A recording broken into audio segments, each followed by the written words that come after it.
Speaker. Mr Speaker, the Leader of the Opposition, the current leader, has just sat down and he's talked about how you can't sell your way to a better future. But I think you can work your way to a better future, and that's why I am so proud of the Honourable Paula Bennett and the work that she has done in the welfare policy area to actually encourage particularly young beneficiaries into work. And in fact, what I've seen from the Labor Party is a constant, over the last 10 years I've been in this House, is a constant drain of what they're talking about is low-grade, demeaning work, to quote the Honourable Ruth Dyson. She was talking about people who work at McDonald's, and she was talking about people who work as cleaners. In fact, the very people who actually help keep this country running. And she referred to them as low-grade, demeaning work. Now, that's what the Labor Party thinks about it. But Paula Bennett, the Honourable Paula Bennett, she said actually she's got some faith in teen parents, she's got some faith in young people, she's got some faith in beneficiaries, that they want to be able to experience what she was able to experience actually. She was able to get ahead, to get her qualifications, to work very hard. Sometimes she'd have a setback, but she'd come back again. That's what happens in the real world.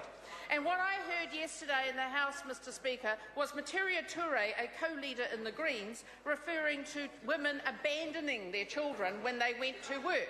This is the same woman who talked to the New Zealand Women's Weekly where she said, "My daughter saved me," and good on her.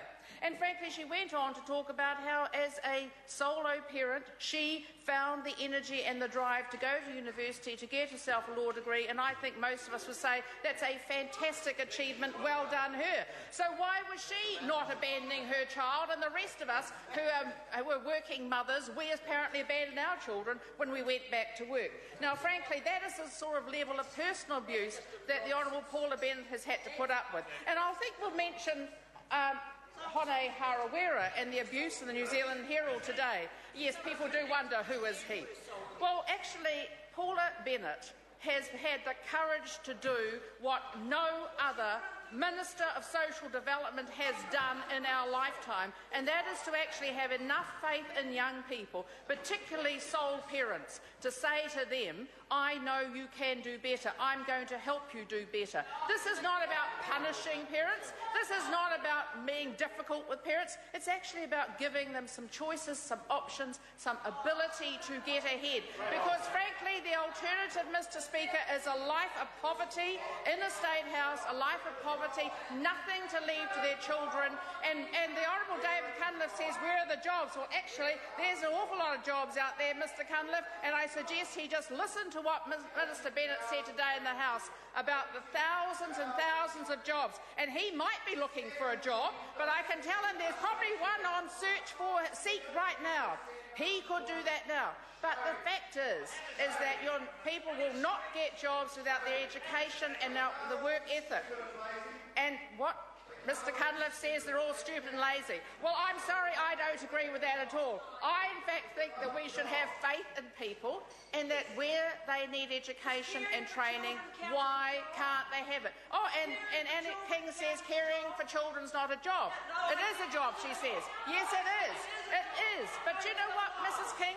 Actually, if a mother wants to go out to work and get an income and get ahead, why shouldn't she? I bet that member did. The fact is, why is it that one can only do it if one's married and not, in fact, a solo parent? Why is that? Why is it that we want to leave these women in poverty all their lives so that they can be abused by people? Why is that? I don't think that's fair, and nor does Minister Bennett, and I agree with her. We should not condemn people to lives of poverty because we want to sit back in our middle-class worlds and tell them how to run their lives. While Minister Bennett's got more faith in beneficiaries than that member ever did when she was the minister. That's exactly true. Why is it that she's got so little faith? And why is it the Labor Party's moved so far away from wanting to get people into work and a life out of poverty? Why is that? And do you know why it is? It's because they don't want them to have choices. Well, frankly, I think we should have more faith. I'm very proud of what Minister Bennett's done, and I congratulate her. I wish that member over there had had the opportunity to take that courageous decision. Catherine Delahunty. Mr Speaker,